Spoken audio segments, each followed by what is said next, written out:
মালয়েশিয়ার রাজধানী কুয়ালালামপুরের খুব কাছের এই জায়গাটির নাম শাহ আলম।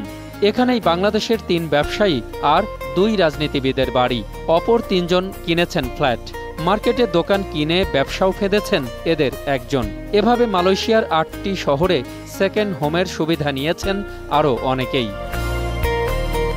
এই টাকা দেশ থেকে কিভাবে সেখানে গেছে তা যেমন বাংলাদেশের কেন্দ্রীয় ব্যাংকের অজানা, তেমনি কুয়ালালামপুরের একমাত্র সরকারি ব্যাংকও তথ্য দিতে অপারগ। কীভাবে পাচার হয় বা কীভাবে এটা আমরা যেহেতু এর সাথে আমরা রিলেটেড না, তাছাড়া এরকম কোনো তথ্যপত্র আমার কাছে নেই এবং আমরা এই ধরনের লোকে যারা আসে তাদের নিয়ে কাজ করি। মূলত আমরা এদেশের খেটে খাওয়া মানুষ, যারা শ্রমিক, যারা শ্রম দেয়, তাদেরকে নিয়ে আমরা মূলত এখানে কাজ করি। আবার বিদেশে দেশের প্রতিনিধিত্বকারীরাও ব্যাপারটি নিয়ে রয়েছেন পুরোপুরি অন্ধকারে।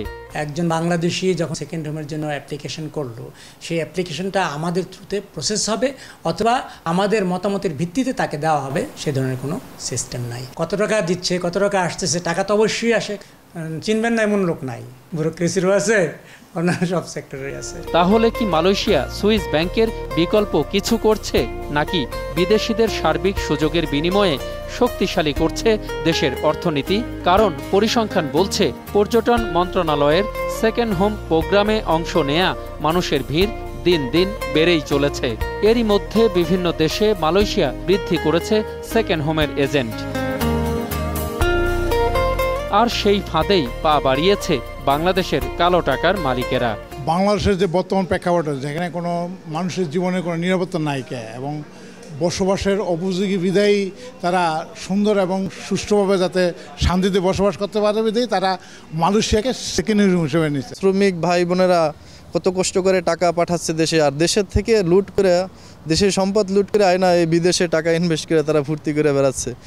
যখন দেখি আমাদের খুবই কষ্ট হয়। দেশ থেকে আসা এসব ব্ল্যাক মানির উৎস জানতে চান মালয়েশিয়ায় বসবাসকারী প্রবাসীরা। তাদের নাম বলতে পারি না বা বলে আমাদের ফ্যামিলির কোনো অসুবিধা হয়। যদি পেনাং, জোহর বড়, মালাক্কা বিভিন্ন এই ভালো ভালো যেমন বাড়ি, যেমন ফ্ল্যাটগুলো তারা কিনছে। দেশের থেকে টাকা নিয়ে এসে সেকেন্ড হোম করতেছে, কিভাবে আসতেছে এটা তো আমরা জানি না।